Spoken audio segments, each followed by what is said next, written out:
Ah, bonjour. Tout le monde a habitants qui a venu à Sayo. À propos de Bazou Bongsanzi, l'envie n'a pas. Bon, on a sepeli Niloko Félix Sali pour na Iloko ya Sindaki pour Bongisa Banzela, ni Kemike parce que la COP n'a pas tout et bébaki. N'ingeza boy, biso ba maître boy.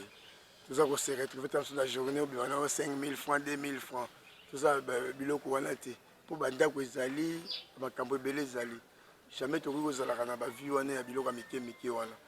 Comme tout le monde, les autres salles pour bami tout qui dans les qualités sauter. Et bébé c'est pendant makambo. Le quoi bazo sala te dit que cop les zonga normal. L'activité nyo se zonga. Comme ekufaki, nzamba sali achelo boko na mutu ya président de la République azonga sur la biso nzela, nzela sala ma part c'est que poto sala malamu. Cop zonga normal. Donc nazona mingi ya kolobati. Oyo nazolai nango ya koloba yango na parce que nzamba chelo boko likolo na ye biso to sala nzambe atombwama po nzambe ndem tasala kanyo so ezala. Merci. Ah te bongo te bongo. Bonjour. Tout le monde est na kati nzela awa nzela bazo sala no fa na kati. Ezani. Te tozana esengo makasi ne to moni poso basala alors que to meli mingi baka awa donc kota rasute kimaka pour la mabulu mais tu avais un esengo trop vraiment et au moins vers la fin na la sakena mona moka. Merci. À part ça, à part basalika Sayo to basala te ba osala kini nyonso partout ba osala donc maman bien tout le monde est na force que bazo sala. Force to moni force ba osala partout. Merci.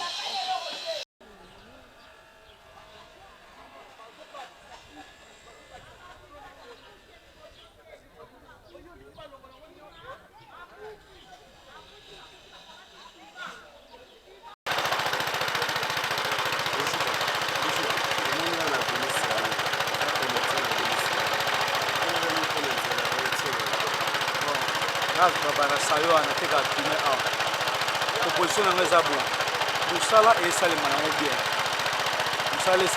bien mais bato bazombrouye mosala eza bato ya moto ta neti lelo batiaki cole loyi batiaki cole fale balekisa nini bouton likolo mais bato ya moto baleki babebisi nzela nde eza awa il faut babana suki okombola babende su basali te deloko ezoderange makasi yango wana mais mosala ekende nango bien.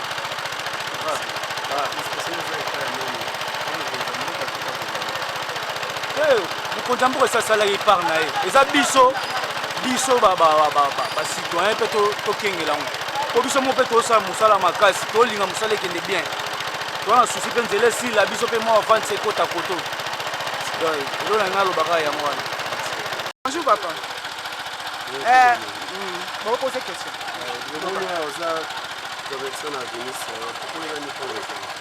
Bon, biso toza na Avenue Sayo, na botami na Sayo, na Kasavubu, na Koli awa. Et là, nous remercier le président na biso Fati pour alobaki azokokisa pona banzela. Et là, on a une bête à CT. Courant o eza ba poto lumière publique. Bazong c'est la biswango. Aussi toza lumière publique te Sayo ko makana danger. Bato musu ba outa na ba crime na ba par-ci par là, ba ye nango o bata Sayo.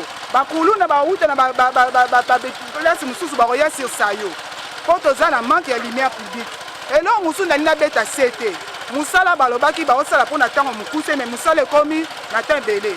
Et là quand on remarqué à partir de goudron onde ba pousi musala na ba délai o ba pesa kite et ça li que bande ko na biso bazoteka awa boka uke koti mbongo ezomona na lisusu te na lina beta sete makasi na ndeko na biso ba luba ba wewa Fati alobaki ke aza président ya ba luba te aza président ya bekolo nyonso ya batu nyonso tu mais loko tozo remarquer awa ba wewa baza mitu makasi na ete so ba bimela na zamba nini.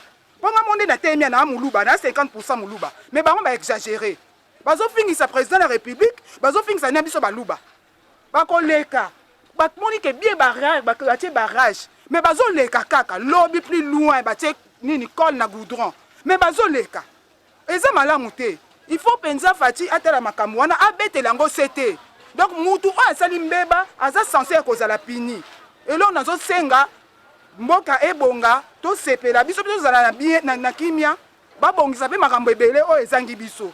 Na remercier président Fati surtout na beti sete mingi na lumière publique yango nde esala avenir sayo elo mosusu na ngai na bakisa ide mosusu basali bagoudron principal eza malamu me baveni oyo eza ya mikuse neti lisala eza avenir monene busu jano eza avenir monene basalela biso mpe bagoudron na kati ya baveni wana mpo so bazwi lisala erebima ntina prince kasavubu ezwi sayo ntina prince kasavubu bazwi busu jano ekobima sayo ntina bongolo omoni keke ezala bien elo na ngai na remercier na lobi merci nzambe apambola bino. Bonjour papa.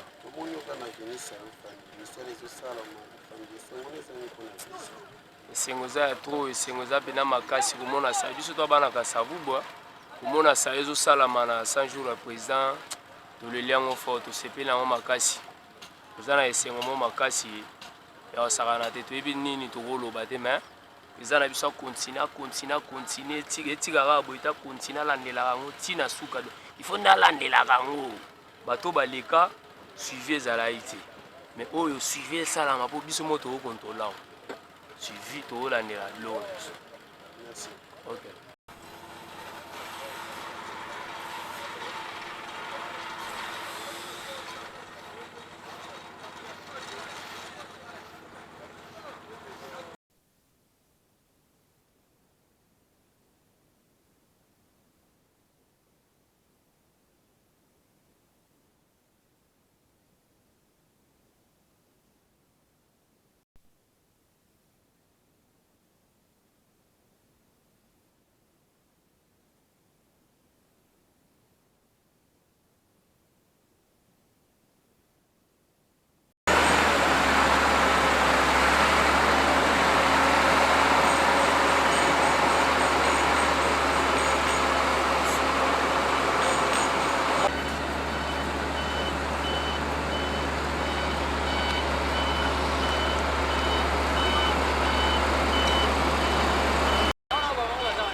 En même temps, en même temps,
Tata bonjour. Bonjour aux journalistes. Tata comment on a mis un des deux mots à la salle. Comment on a artiste Mwina Manyane.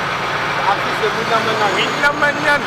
Voilà la Kombo wana bato batunaka bongo. Na seka mutu atunga kombo nanga na pese kombo nanga frère tunanga. Elekisi nini? Uso tomoni mususa depuis c'est le yo qui me comprendre te Mwina Manyane la bisikaka pona kozwa mbongo ifale otoka or que motoki na yo moko ezokonisa yo salite. esengo na yo nini to mawa nini komona ke mokonzi ya mboka alobi 100 jours mbala moko baentreprise na biso moko ya mboka ebandi misala lokola OVD okoki koloba nini?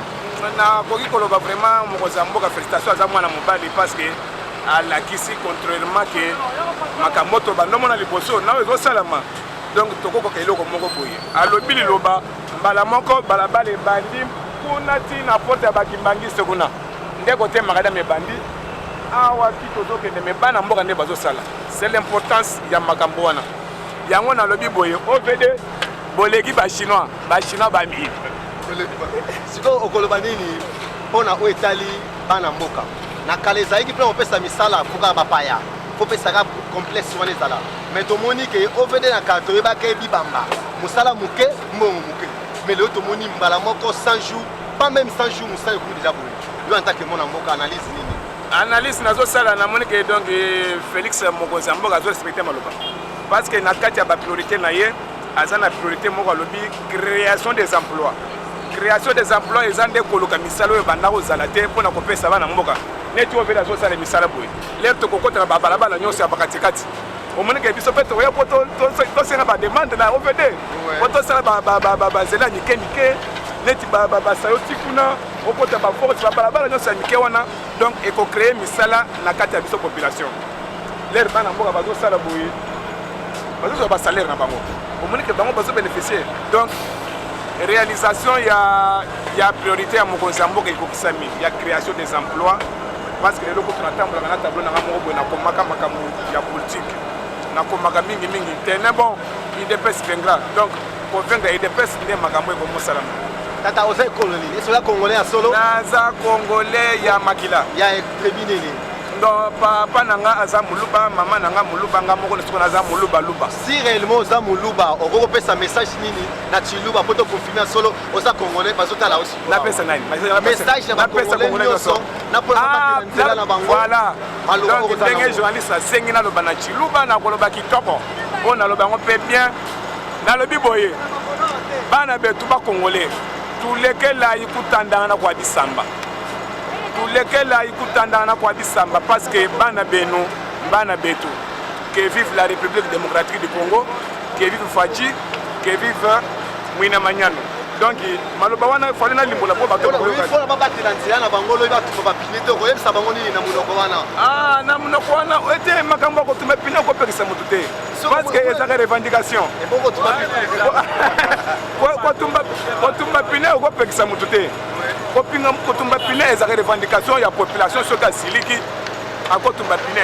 Alors pour na kosala pression et pas mokonzi ya mboka peut-être OVD ndenge bazosala mosala boye omoni mokonzi ya mboka azofuta bango lisusu te ozomona oso nde basoda na biso boye président azofuta bango lisusu te tokosilika tokotela balabala tokosala marche biso na bana basoda mpo nini ozofuta bapolisier te ozofuta bakomanda te ozofuta bato OVD te tokosilika.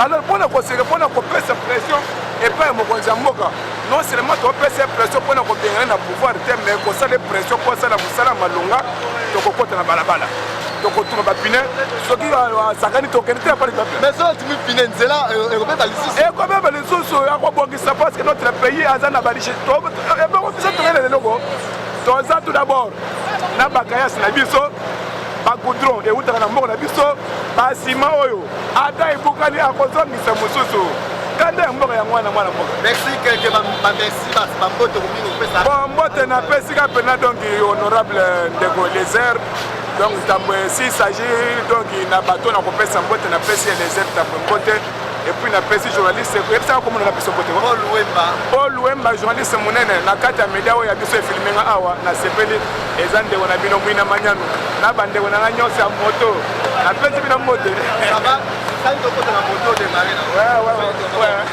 Si. Ça c'est Mwina Manyane. Ouais.